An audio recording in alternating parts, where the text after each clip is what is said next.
Olá, gente, muito bom dia.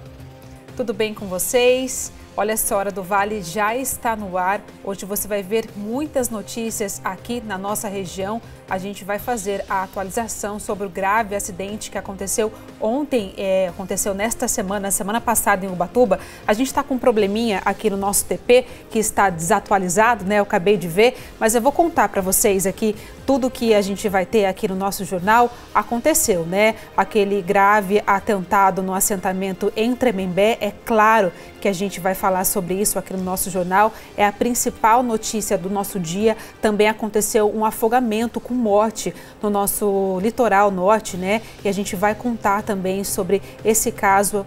Então fique com a gente hoje, nesta segunda-feira tumultuada. E a gente já vai começar o nosso jornal contando sobre esse caso. 2 pessoas morreram e uma está em estado grave no Hospital Regional de Taubaté depois de um ataque ao assentamento do MST na cidade de Tremembé. O caso aconteceu no fim da noite de sexta-feira. Outras 5 pessoas ficaram feridas e foram atendidas também no Hospital Regional de Taubaté e também no pronto-socorro de Tremembé.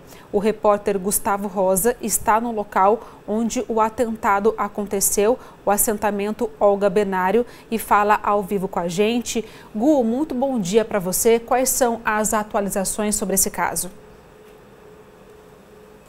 Bom dia, Gabi. Bom dia a todos que estão ligados aqui na Hora do Vale. Nós estamos aqui no assentamento onde aconteceu todo este ataque na última sexta-feira. Eu vou pedir ajuda aqui do nosso repórter cinematográfico, Thales Andrade, para ele mostrar o local.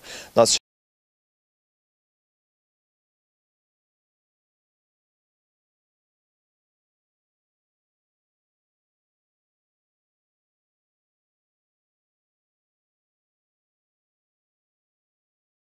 que fica no assentamento Olga Benário, em Tremembé. Eu vou entrar aqui dentro do assentamento para mostrar para vocês com mais detalhes aonde essas pessoas, esses trabalhadores, né, que moram aqui, que cuidam deste local. Olha só, aqui a gente vê um sinal até de destruição um pouco. A gente vê as coisas largadas, olha só, garrafas de refrigerante, latas de cerveja, tudo deixado aqui como aconteceu o crime na noite de sexta-feira. Aqui no chão também ainda permanece ali algumas marcas de sangue devido ao uso aí de arma de fogo.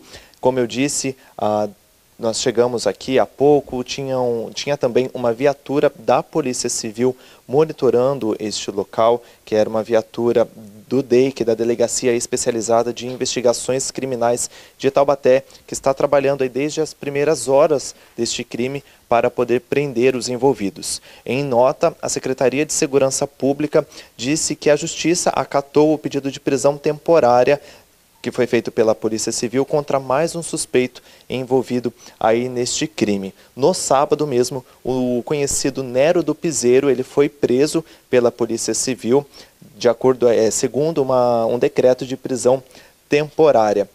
Ele foi apontado como mentor intelectual deste crime e também já tinha antecedente criminal por porte ilegal de arma de fogo. A motivação deste crime seria aí um desentendimento sobre a negociação de um terreno na área de assentamento aqui do movimento social.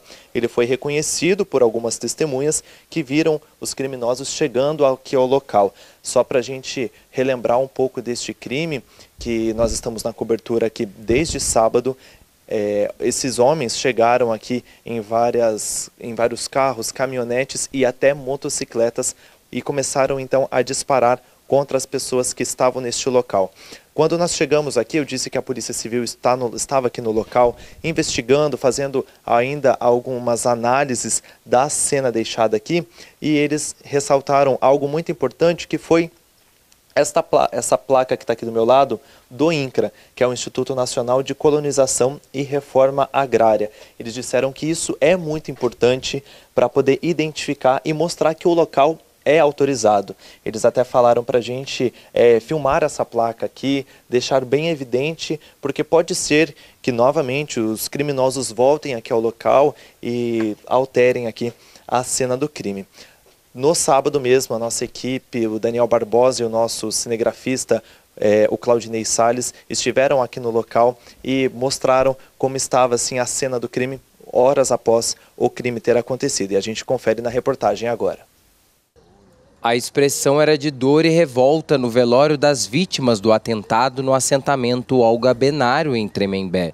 Na manhã de domingo, os corpos de Valdir Nascimento, de 53 anos, e Gleison Barbosa, de 29 anos, foram velados na cidade de Tremembé, no interior de São Paulo. Amigos, parentes e integrantes do MST prestaram suas últimas homenagens. É um sentimento que envolve muita tristeza, indignação, né? E principalmente o Valdir, uma grande referência e das pessoas que combatia esse tipo de venda ilegal de lotes dentro dos assentamentos. É a perca de seres humanos, aproveitar esse momento para precisamente tentar resolver a situação definitivamente.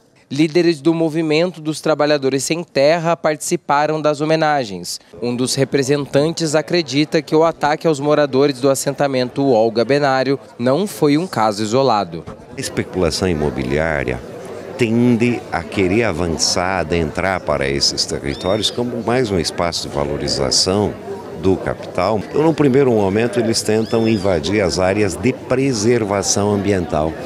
Como não houve, por parte do Poder Judiciário, do Estado, uma repressão a isso, então a tentativa é entrar para dentro dos assentamentos, se apropriando de lotes da reforma agrária, que em tese eles precisam passar pelo aval da comunidade, mas também por uma legislação estabelecida pelo próprio INCRA.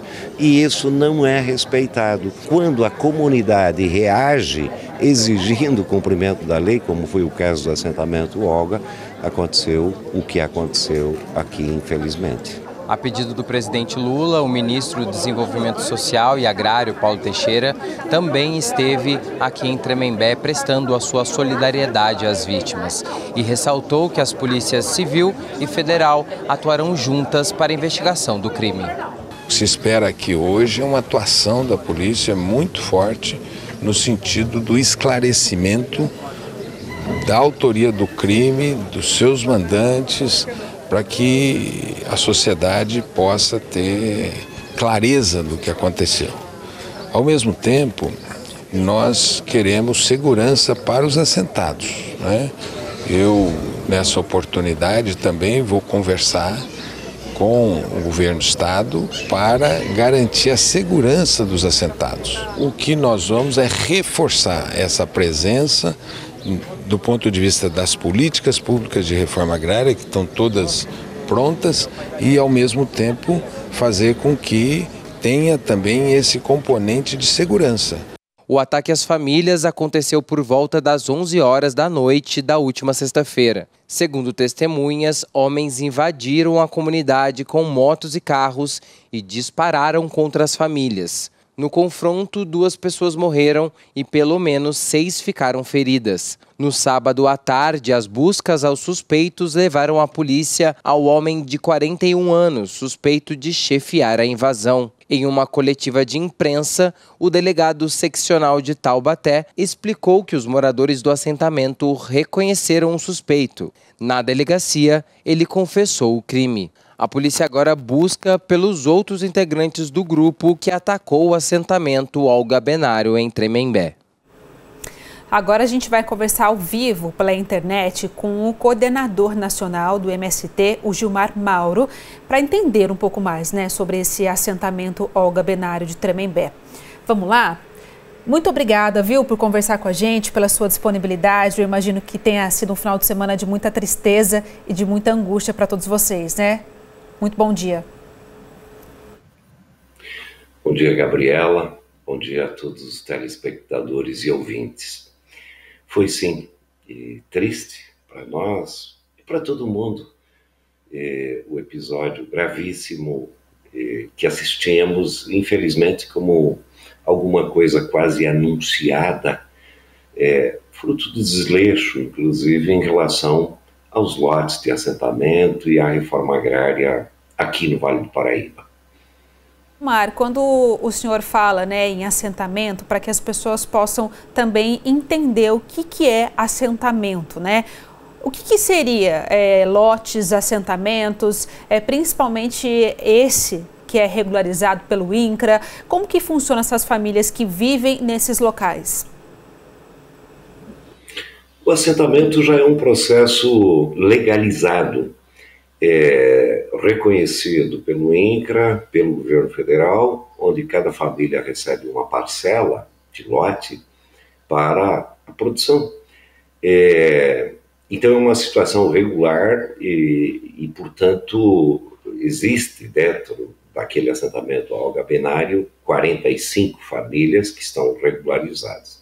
O que ocorre eventualmente, e aqui na região não é diferente, fruto desses assentamentos estarem muito próximos às regiões urbanas, é uma tentativa, tanto da especulação imobiliária, fundamentalmente, de obtenção de parte dessas áreas para a expansão, né, desse capital imobiliário, da especulação imobiliária. E tem ocorrido, com algum grau de frequência, a tentativa de invasão de reservas florestais estabelecidas por lei, né, como parte do projeto de assentamento, infelizmente com a anuência, por vezes, de alguns políticos e, de alguma forma, um desleixo, tanto do Ministério Público quanto do Poder Judiciário, de coibir esse tipo de invasão. Bom, mais que isso, existem dentro dos assentamentos, e nós defendemos, Gabriela, de que as terras da reforma agrária não sejam comercializadas. Por quê? Porque são terras desapropriadas pelo governo federal e entregues a famílias para trabalhar na terra. Inclusive, as pessoas que não queiram ficar no assentamento, elas podem, claro, sair do assentamento e, se construíram casas, infraestrutura, é justo que recebam por isso. Entretanto, proibida a venda dos lotes. E essa é uma luta, tanto do Valdir, que foi assassinado, como do MST, de impedir a comercialização dos lotes. Entretanto, é importante destacar isso, de que alguns setores buscam, através de milícias, através de testas de ferro, de laranjas, comprar ou invadir lotes que porventura alguém tenha saído, para, a partir da invasão desses lotes, parcelá-los e ganhar dinheiro com isso. E essa é uma denúncia que nós estamos fazendo há bastante tempo. O que a gente espera agora, com esse episódio lamentável, esse massacre, é que, de fato, nós possamos, vou utilizar um termo aqui, fazer um limpa nessas situações para efetivamente fazer com que essas áreas de assentamento sejam para a produção agrícola, agroecológica, agrofloresta e produzir comida para as famílias e para o povo. Gilmar, esse local, né, especificamente, o algabenário em Tremembé, o senhor já falou, 45 famílias, né, viviam nesse local, já é um local que existe há mais de 20 anos, né, se eu estiver errado, o senhor me corrija. Essa casa, esse espaço onde aconteceu esse crime, ele estava sendo realocado para outra família morar, é isso? Tem um espaço onde vivem ali outras famílias, uma comunidade, e exatamente esse espaço, essas pessoas elas estavam cuidando e o INCRA estava destinando para uma outra família vir morar e cuidar? Exatamente. Há um lote vago de uma família que desistiu do assentamento, que estava em processo de busca, processo de seleção, inclusive, que se dá formalmente para a indicação de uma outra família que esteja acampada, uma outra família com as características para ser um assentado ou assentada da reforma agrária. E esse local que vocês mostraram na reportagem é uma das casas da entrada do assentamento, onde as famílias do assentamento se reuniram para impedir a entrada desses invasores. Infelizmente, eles chegaram por volta de 5 horas da tarde, tentando fazer a invasão desse lote. Como as famílias justamente se reuniram para dizer que não podia ser invadido esse lote, porque é preciso passar por um processo legal, inclusive formal, por parte do INCRA. Eles voltaram, se articularam e trouxeram um arsenal de guerra com muitas pessoas, carros, etc., e cometeram esse bárbaro assassinato nesse local. Então, o crime aconteceu precisamente quando as famílias se reuniram para impedir a invasão de um lote que seria destinado a uma outra família sem terra, que seria alocada para o local. E é muito triste, né, Gilmar, quando a gente fala, claro, nenhum crime ele deve acontecer, mas é muito triste quando a gente fala especificamente desse caso, porque as famílias estão ali cuidando de um espaço para sobrevivência, né? Muitas pessoas não sabem como funciona o assentamento e é por isso que a gente pediu a sua ajuda para explicar e para esclarecer sobre isso, e nem seria papel delas ali defender ali o local onde elas estão vivendo desta forma e aconteceu esse crime tão brutal, né? Sim, e mais que isso, Gabriela, é importante destacar, por exemplo, o Valdir, ou conhecido como Valdirzão, é um dos agrofloresteiros, é um coletor de sementes, né? Numa perspectiva de nós recuperar as sementes da Mata Atlântica. Nós estamos vivendo um tempo de crise ambiental gravíssima em todo o nosso planeta.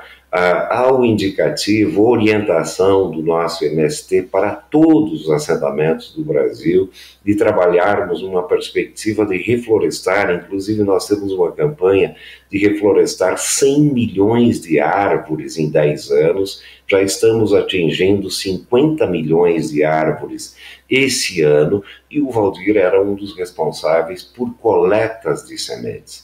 Os espaços dos assentamentos são espaços para a sobrevivência das famílias de sem terras que foram regularizadas oficialmente, numa perspectiva de construir a vida, os seus filhos, enfim, e produzir, né, a sua sobrevivência, mas ao mesmo tempo produzir alimentos saudáveis para toda a sociedade. Esse é o indicativo. Importante dar até detalhes aqui: o Brasil hoje planta em 80 milhões de hectares de terra, mas desses 80 milhões de hectares de terra, 45 milhões de hectares de terra são em soja e outros 21 milhões de hectares de terra são em milho, fundamentalmente destinados à exportação.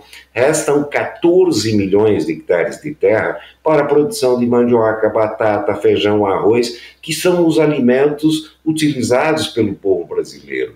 E as nossas áreas dos assentamentos, junto com pequenos agricultores, são espaços de produção de comida para o povo brasileiro. E é por isso que nós defendemos que a terra não deva ser comercializada, para que, assim, da casa comum, nossa casa comum, precisa ser preservada. Com certeza. E por isso a defesa desses territórios para a não comercialização é parte de uma linha política do nosso MST. Valdir, o que a gente espera de verdade agora é que tanto a Polícia Federal, eu falei pessoalmente por telefone com o presidente Lula no sábado, ele falou que decidiu a vinda de 2 ministros, como de fato estiveram ontem, a ministra dos Direitos Humanos, a Macaé, e também o Paulo Teixeira, do Desenvolvimento Agrário,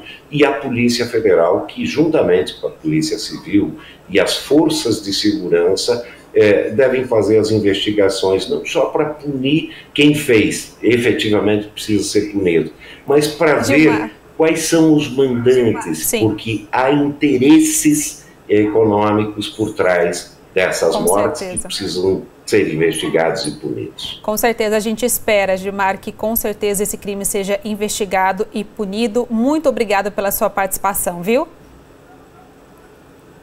Obrigado, bom trabalho. Muito obrigada. E no atentado, aí ao assentamento, além dos mortos, o Valdir do Nascimento Jesus, de 52 anos, e Geison Barbosa de Carvalho, de 28, 3 mulheres e 3 homens ficaram feridos. A gente volta a falar com Gustavo Rosa ao vivo para ele atualizar o estado de saúde dessas vítimas. Gu, de novo, muito bom dia para você. Quais são as suas atualizações? Bom dia novamente, Gabi. Bom dia a todos que estão ligados aqui na Hora do Vale. Eu trago agora atualizações aí do estado de saúde dessas vítimas a este atentado aqui, a esse ataque, na verdade, ao assentamento do MST aqui em Tremembé.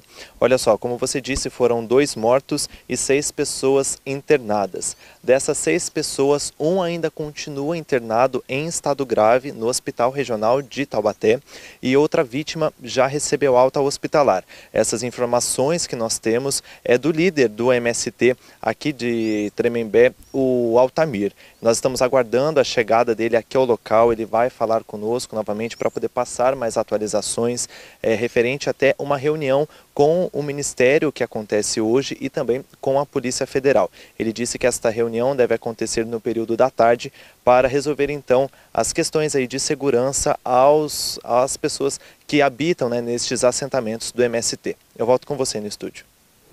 Muito obrigada, Gu, pelas suas informações. A gente volta a se falar daqui a pouco então. E pode chover à tarde no litoral norte. Vamos ver como ficam as temperaturas?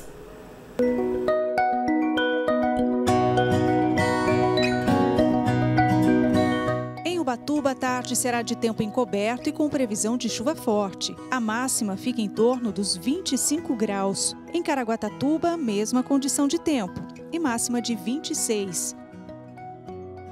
Em São Sebastião, a tarde ficará nublada e os termômetros marcam até 25 graus. Em Ilhabela, máxima de 25 graus agora à tarde.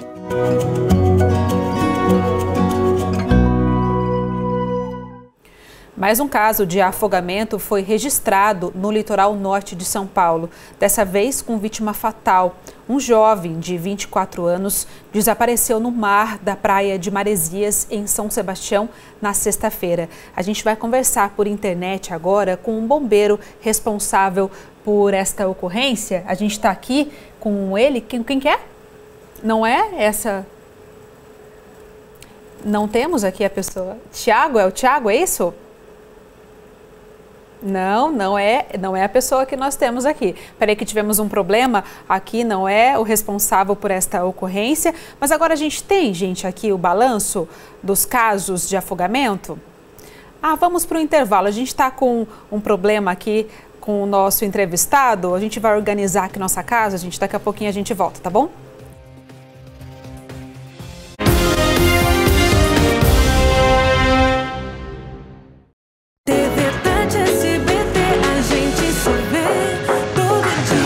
Você está assistindo a Hora do Vale. Oferecimento CGTEC. Segurança para o patrimônio. Tranquilidade para você. Laticínios Comevap. Garantia de qualidade. Descubra onde fé, natureza e história se encontram. Conheça o Parque Três Pescadores. Inicie no Centro de Visitantes. Aproveite opções gastronômicas e leve uma recordação especial. Conheça os milagres de Nossa Senhora Aparecida nos painéis dos milagres e navegue pelo Rio Paraíba do Sul. Explore a biodiversidade no percurso ecológico e tenha uma experiência única no Refúgio das Aves. Viva o amor e o milagre na natureza. Visite o Parque Três Pescadores.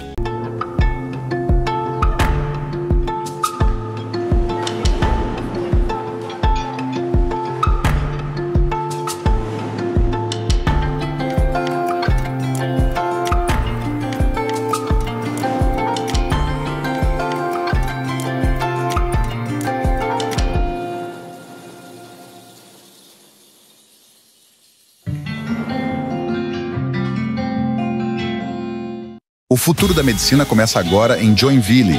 A Faculdade Life Unique recebe autorização com nota máxima do MEC para o seu curso de medicina.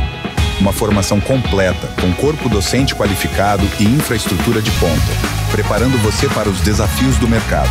Vestibular em janeiro. Inscreva-se já e construa o seu futuro na Life Unique. Acesse www.lifeunique.com.br e inscreva-se já.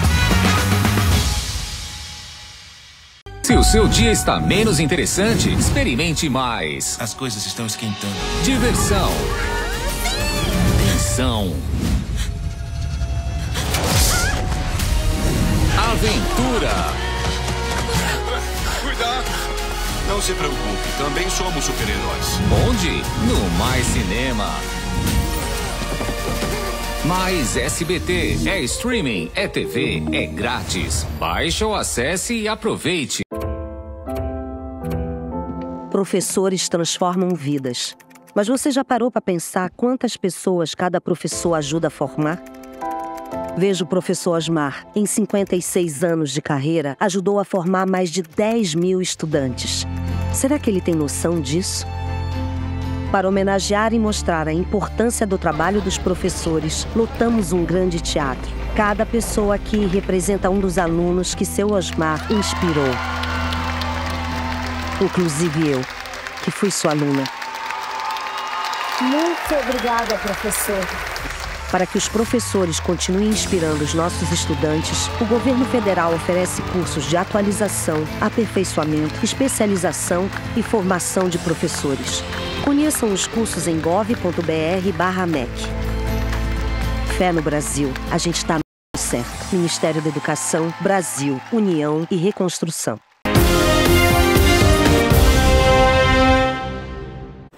Já tem paz na corrida para encontrar bons preços no material escolar. Uma pesquisa mostra que o impacto no orçamento das famílias brasileiras chega a 85% com os gastos.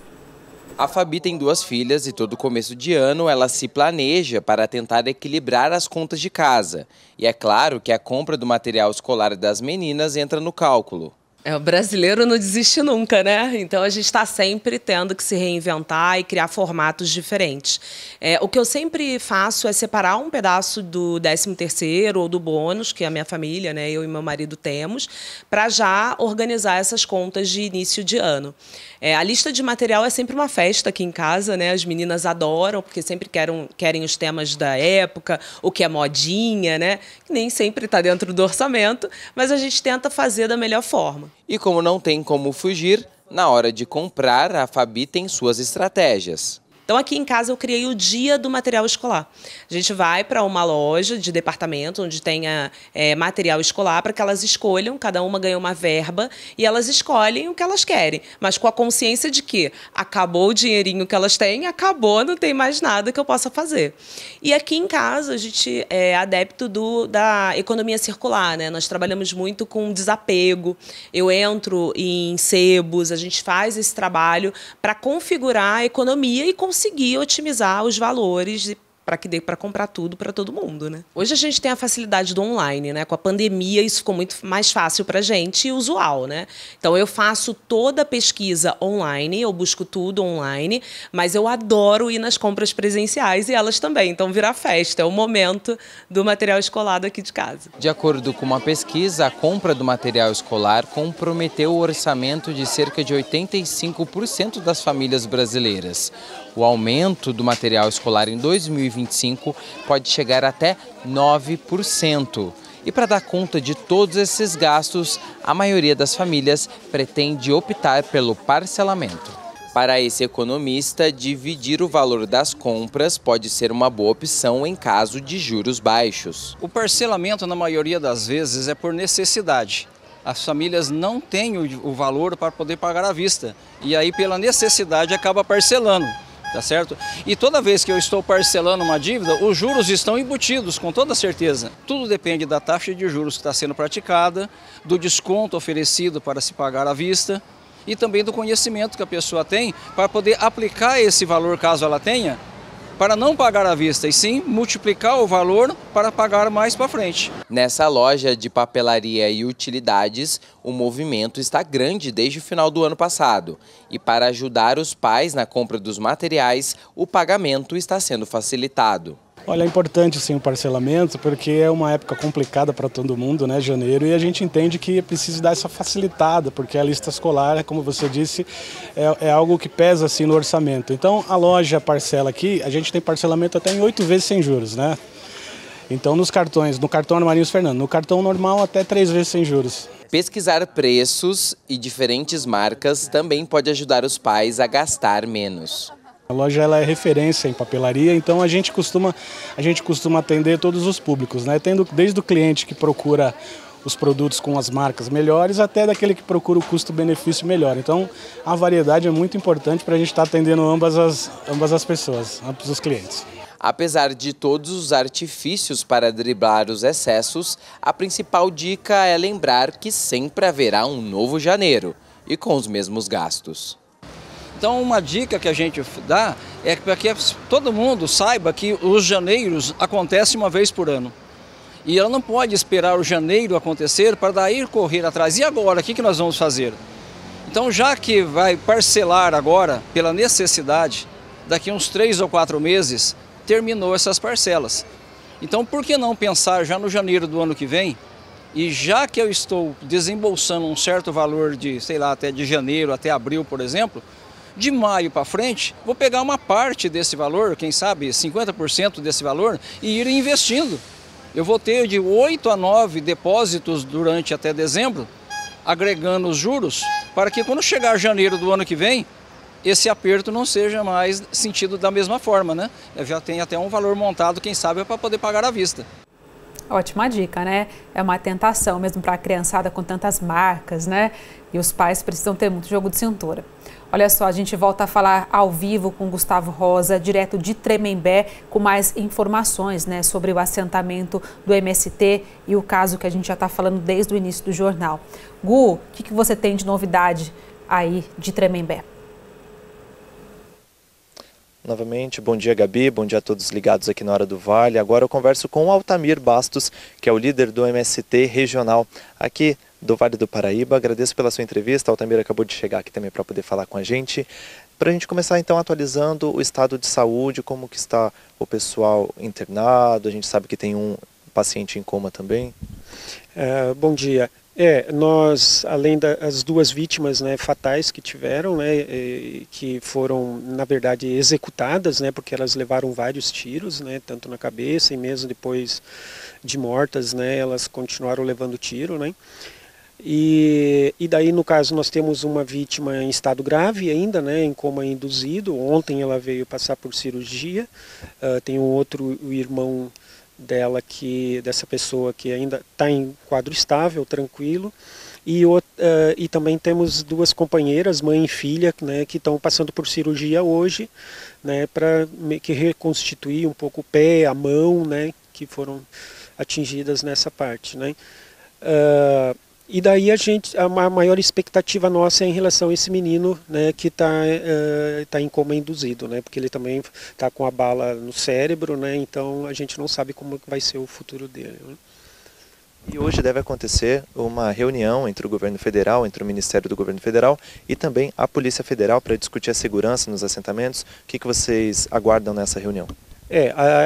Nesse primeiro momento, a expectativa nossa é que se defina, né, um programa de proteção para nós, né, principalmente dentro desse assentamento, mas dizendo, né, que nós temos problemas graves em todos os 6 assentamentos aqui do Vale do Paraíba, né.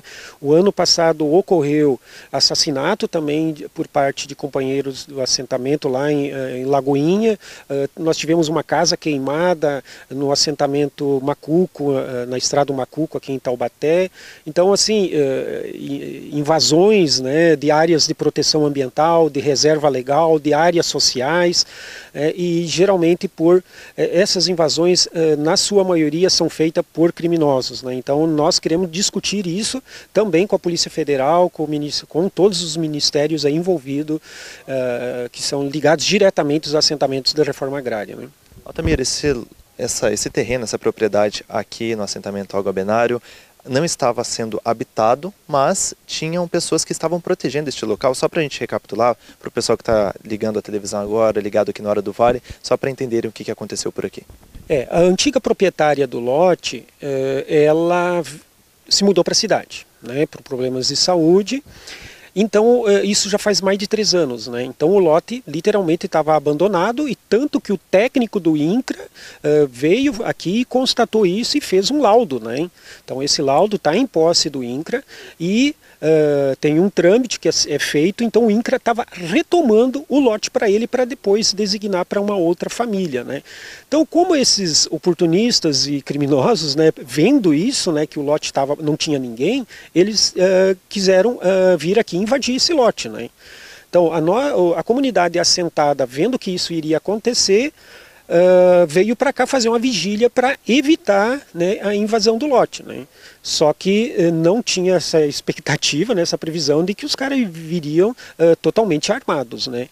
Então daí que eles já chegaram literalmente atirando, né? E aí que aconteceu, né, esses 2 óbitos, né, mais outros 6 feridos. E também, o que é mais grave ainda, é que esses criminosos ficaram gritando, dizendo que iam executar todos, né? Eles ficaram procurando no meio do mato, com lanterna, ver se encontravam mais pessoas para vir a executar literalmente, né? E o que vocês esperam a partir de agora é que algo seja feito por parte, então, aí da Polícia Federal, mais segurança para vocês? Eu também quero aproveitar e fazer uma denúncia pública, porque nós já fizemos para os órgãos competentes, né, que há tempo a gente já vem fazendo denúncia, principalmente referente a funcionários de carreira do INCRA, né, que estavam sendo coniventes com esse tipo de coisa, né? Então, porque eles deveriam vir notificar, né, e para que essas pessoas se evitasse que essas pessoas entrassem nos lotes, né? Então nós vamos dar nome, né, isso nas denúncias para a Polícia Federal, né, dizendo que nós temos funcionários públicos de carreira dentro do INCRA que são coniventes com esse tipo de ação, né? Altamir, mais uma vez, obrigado pela sua participação com a gente aqui em mais uma entrevista. Gabi, a gente segue atualizando, a gente segue acompanhando este caso, a gente segue acompanhando os desdobramentos. À tarde também tem uma nova coletiva pela Polícia Civil lá em Taubaté. Nós vamos acompanhar os detalhes para os nossos telespectadores ficarem ligados no Tá Na Hora Vale com o Vinícius Valverde a partir das 6h30 da tarde. Eu volto com você no estúdio. Obrigada, Gustavo, pelas suas informações. A gente espera, né, que todos que ficaram feridos se recuperem. E agora sim, gente, mais um caso de afogamento foi registrado no litoral norte de São Paulo. Dessa vez, com vítima fatal, um jovem de 24 anos desapareceu no mar da praia de Maresias, em São Sebastião, na sexta-feira. A gente conversa com um bombeiro que atendeu essa ocorrência, o Tiago. Seja muito bem-vindo, muito obrigada pela sua disponibilidade, viu? Bom dia a todos os ouvintes. Você explique para a gente sobre como que foi essa ocorrência. A gente recebeu a informação que esse jovem, né, de 24 anos, que acabou morrendo nesse afogamento, ele estava com a irmã na praia e acabou entrando no mar e se afogou, é isso mesmo? Exatamente. Essa época do ano, as pessoas procuram o mar com diversão e às vezes esquecem da segurança. Ela tem que ser continuamente, constante, independente de ser criança ou adulto.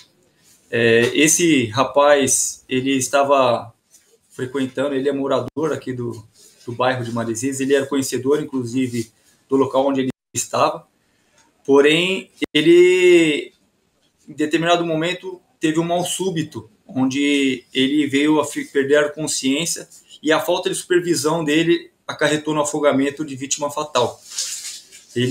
As buscas foram iniciadas imediatamente, na sexta-feira, e se encerraram ontem com a localização do corpo dele, aqui próximo da região.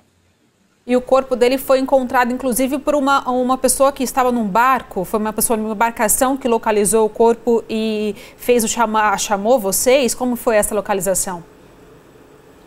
Exatamente, o corpo dele foi arrastado para 6 quilômetros da costa, aqui de Maresias, e uma embarcação que estava passando próximo avistou um objeto, quando chegou perto, aí identificou que era um corpo. A gente também, lendo, né, o boletim de ocorrência, enfim, as informações que chegaram aqui, esse jovem, ele tinha autismo e a irmã estava com ele na praia, acabou ali dormindo um pouquinho, apesar dele ter o conhecimentos ali de saber nadar, não foi suficiente para, infelizmente, impedir esse afogamento? Exatamente, é o que a gente chama de afogamento secundário, né? Onde uma outra causa, uma outra origem que causa o afogamento. Normalmente são através de lesões ou mal súbitos, né? Uma parada cardiorrespiratória, um infarto, uma congestão, algo que aconteça. Se a gente estiver em terra, a pessoa vai desmaiar e vai conseguir ser socorrida. No meio líquido é mais complicado, por isso que a gente fala sempre da supervisão. Se está na água, seja piscina, mar, lagoa ou rio, é sempre importante a supervisão de alguém por perto ali. O senhor consegue dar algumas dicas, tanto para quem está acompanhando alguém na praia, quanto para a gente mesmo, né, que acaba entrando no mar em situações de perigo? A gente está nessa temporada de verão, onde a gente sabe que as praias ficam carregadas. É sempre importante a gente reforçar esses cuidados aqui para quem nos assiste, né? Exatamente. Foi para a praia, o melhor amigo do banhista é o guarda-vidas. Então procure o guarda-vidas. Cada praia ela tem as suas particularidades. O guarda-vidas ele vai orientar você ao melhor local para se banhar. Evitar os locais com placas de perigo. Nossas placas ela orientam, ela aponta o perigo, né? Então as correntes de retorno, que é onde a movimentação das águas de volta para o oceano, é onde ela acaba arrastando os banhistas.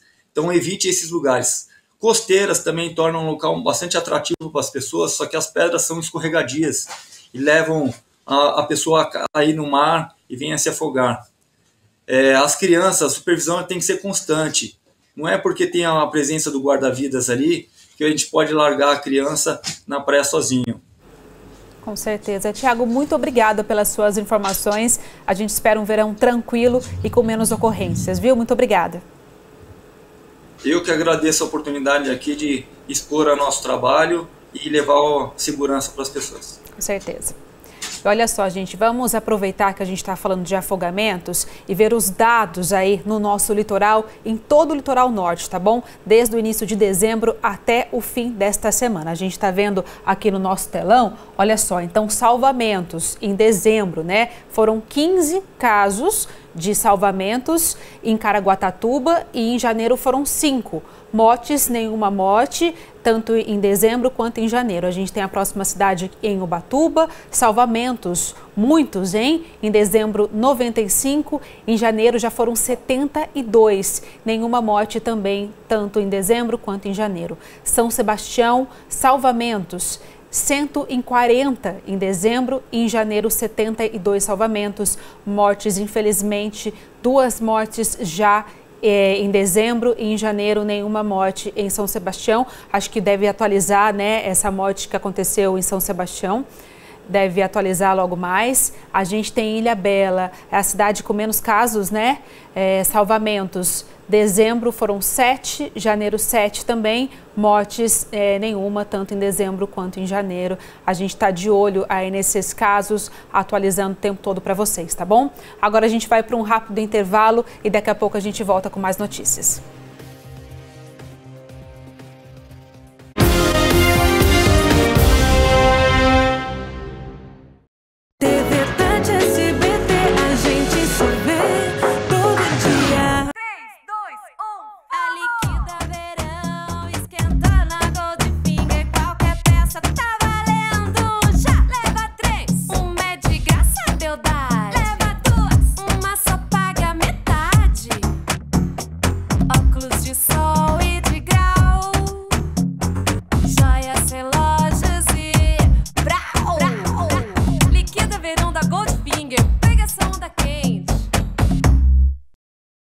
Abbraccio Restaurante, uma experiência gastronômica inspirada no lifestyle italiano, com pratos tradicionais italianos preparados com massa fresca e artesanal, garantindo uma autêntica experiência gastronômica. Abbraccio Center Vale Shopping, Piso Dutra. Zero diferente, é Vero Abbraccio. Ayrton Senna, do Brasil! Ele tinha uma preocupação com o Brasil, de que o país se forma com a educação das crianças.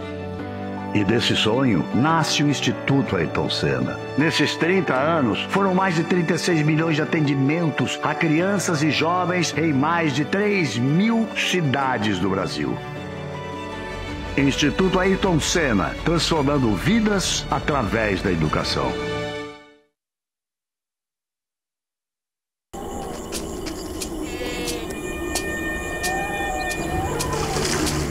O sertanejo é um forte.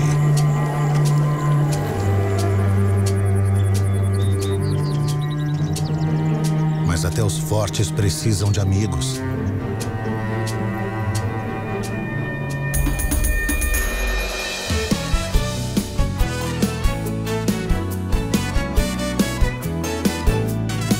Quero levar o meu canto amigo a qualquer amigo que precisar. Eu quero ter 1 milhão de amigos e bem mais forte poder cantar. Eu quero ter 1 milhão de amigos e bem mais forte poder cantar. Amigos do Bem. Há 30 anos transformando vidas no sertão.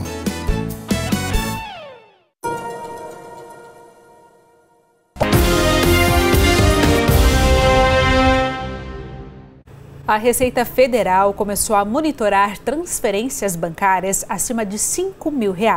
Assunto que está gerando polêmica e um monte de dúvidas.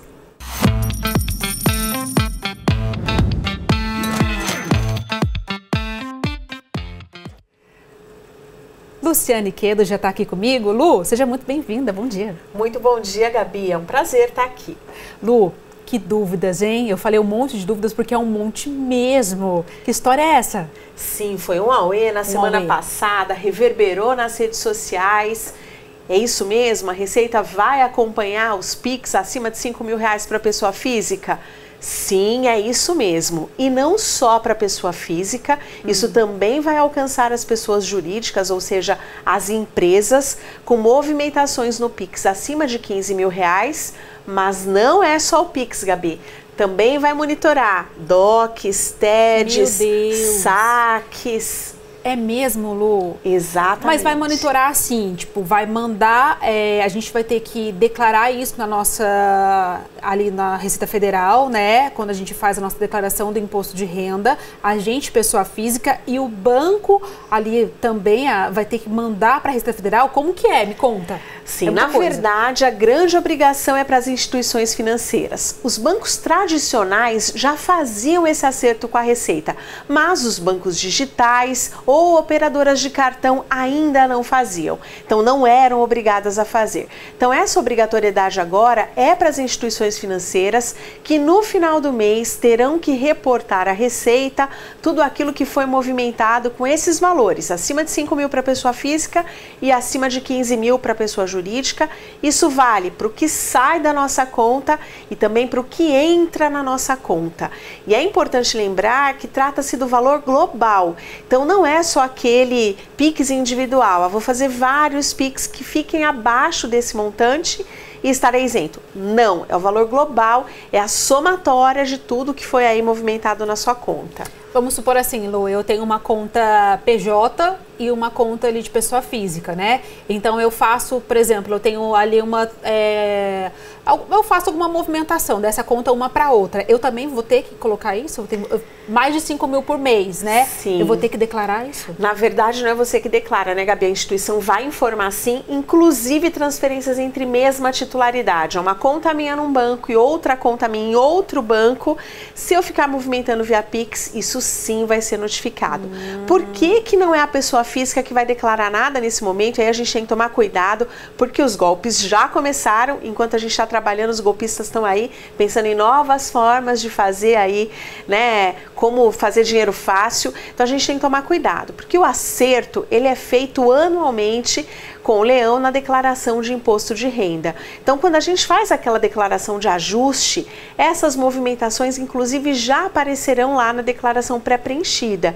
Então, a gente só acerta as contas lá. Então, se receber qualquer WhatsApp, qualquer SMS pedindo para você fazer um pagamento, porque o seu CPF estará bloqueado, é mentira, não caia nesse golpe. Então, as pessoas jurídicas, elas declaram mensalmente aquilo que foi recebido, elas pagam imposto em cima disso, e as pessoas físicas também fazem o acerto anualmente sobre aquilo que receberam no ano anterior, de declarações, né, daquilo rendimentos tributáveis e não tributáveis. Então, aí sim você vai precisar declarar.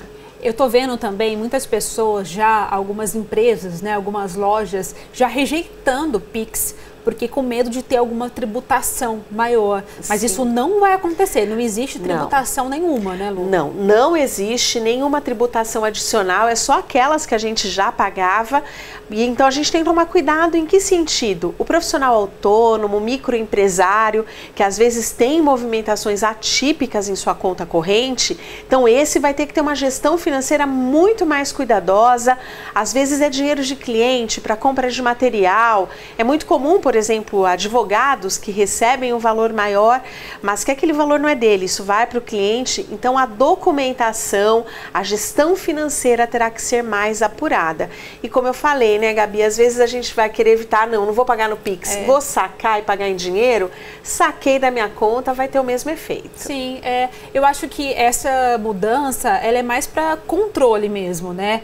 Cada vez mais é o governo tentando nos controlar e saber. O Pix tomou uma proporção muito grande, né, Lu? Exatamente. No fundo, é cada vez mais aí a tentativa de evitar a evasão fiscal, a sonegação de imposto de renda e a fungada do leão aí no cangote de todo mundo. Saber para onde está indo o nosso dinheiro. Os microempresários, os dentistas, fisioterapeutas, essas pessoas, eles também precisam tomar cuidado e saber certinho o que entra para poder, de fato, conseguir, no final do mês, colocar ali né, na ponta do lápis o quanto que entrou?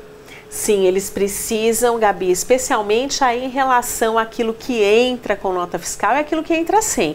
Então, às vezes ainda acontecia de alguns profissionais emitirem, às vezes nota, às vezes não, e receberem pagamentos no Pix que não estavam ali declarados na PJ. Então agora tem que tomar cuidado, senão vai cair lá na malha fina e a multa, se a gente for pego sonegando imposto, é de 75% a mais do valor devido. Então não é um bom negócio definitivamente. Melhor fazer tudo certinho, né? Melhor fazer tudo jeitinho, caprichar aí no fluxo de caixa e na gestão financeira. Com certeza. Lu, se alguém tiver alguma dúvida, pode te procurar nas redes sociais, porque esse assunto vai longe, né? Com certeza, pode sim. Tô lá no Instagram, @LucianeQuedo, Facebook, no LinkedIn como Luciane Quedo. Tá bom, Lu, muito obrigada. Uma semana incrível para você. Eu que agradeço. Ótima semana, Gabi. Obrigada.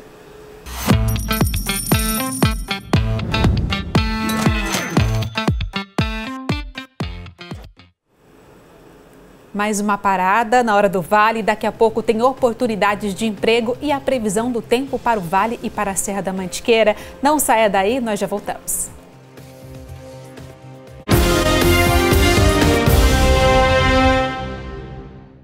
Você está assistindo a Hora do Vale. Oferecimento CGTEC. Segurança para o patrimônio. Tranquilidade para você. Laticínios Comevap. Garantia de qualidade. Com mais de 7.000 colaboradores, o Grupo Mil Clean é hoje uma das maiores referências em múltiplos serviços e limpeza do Brasil. Desenvolveu a sua expertise única, atuando com a mais alta qualidade e inovação do mercado, que gerou unidades nos Estados Unidos, e a competência, reconhecida com certificações de nível mundial. Grupo Mil Clean, há mais de 25 anos, o seu grande parceiro.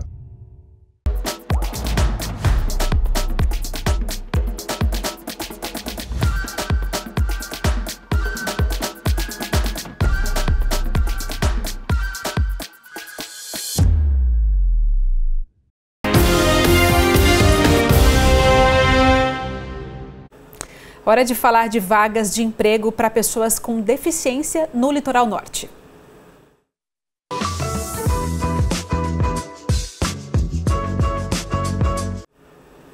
As oportunidades são para o Hospital Regional em Caraguatatuba e sobre isso eu converso ao vivo por internet com o Gustavo Cursino, que é diretor executivo do hospital. Gustavo, agora sim, seja muito bem-vindo. Muito obrigado. Gustavo, me conta, para quem, né, e quais são essas vagas?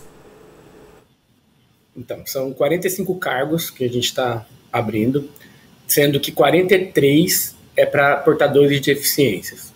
Duas vagas, 2 cargos é de imediato, contratação imediata, então são 2 operadores de vídeo, chamadas, e 14 controladores de acesso. Isso é para início imediato. E como que as pessoas podem se inscrever? Então, as pessoas têm que comparecer aqui no hospital do dia 15 a 17 de janeiro, munidos de documentações, de acordo com o edital, né, o edital 0125, trazer a ficha cadastral já preenchida e apresentar toda a documentação aqui no hospital, que o endereço aqui é a rua Sanches Froles Manzano, número 1200, um ponto de referência aqui ao lado do Shopping Serra Mar. Beleza. Que todo mundo quer saber. E o salário, quanto que as pessoas vão ganhar mais ou menos? Então, os cargos, né, são cargos de nível médio e nível superior. Então, o salário vai variar de R$ 1.600 a R$ 11.000. Então, são cargos que vão desde auxiliar administrativo, auxiliar de farmácia, farmacêuticos, enfermeiros, até médico do trabalho. Perfeito. Muito obrigada, viu, pelas suas informações e com certeza boa sorte aí para quem vai se candidatar. Muito obrigado. E olha só, gente, a semana começa com um tempo instável. Vamos ver como ficam as temperaturas no Vale e na Serra da Mantiqueira.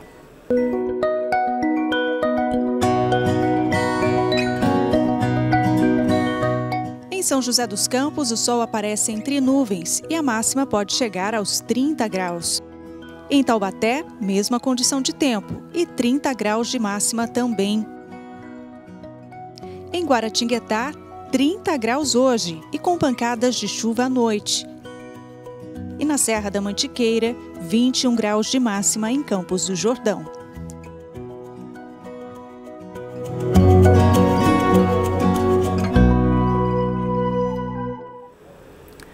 Agora nós temos uma notícia de última hora que chegou aqui da cidade de Caraguatatuba.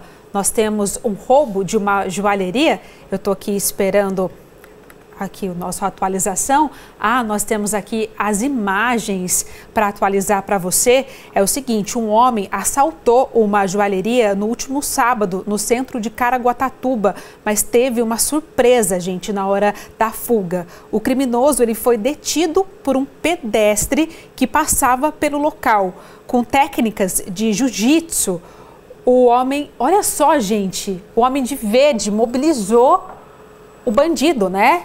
Que estava ali e conseguiu recuperar a mochila que tinha sido roubada. Os pedestres que estavam passando na rua também ajudaram e conseguiram recuperar as joias que tinham sido furtadas. Esse caso aconteceu em Caraguatatuba, tá bom? Tinha colares, anéis, brincos e pulseiras. Os produtos eram avaliados em R$ 6.000. O criminoso, olha só, repetindo as imagens, o homem que estava passando, então, conseguiu mobilizar o criminoso com um golpe de jiu-jitsu e a bolsa foi recuperada.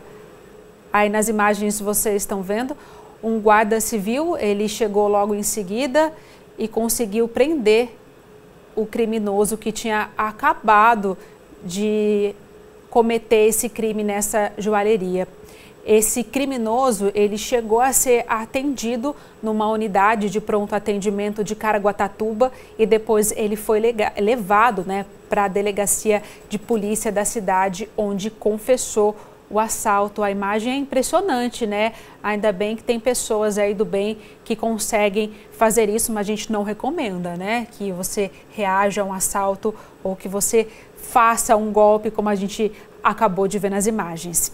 Olha só, gente, a Hora do Vale fica por aqui. Na sequência tem o SBT Esportes Vale e também o programa Chega Mais. Às 6h30 da tarde é a vez do Tá na Hora Vale e eu volto às 7h20 da noite com o Jornal da TV Tati. Um beijo, gente. Boa tarde. Até mais. Tchau, tchau.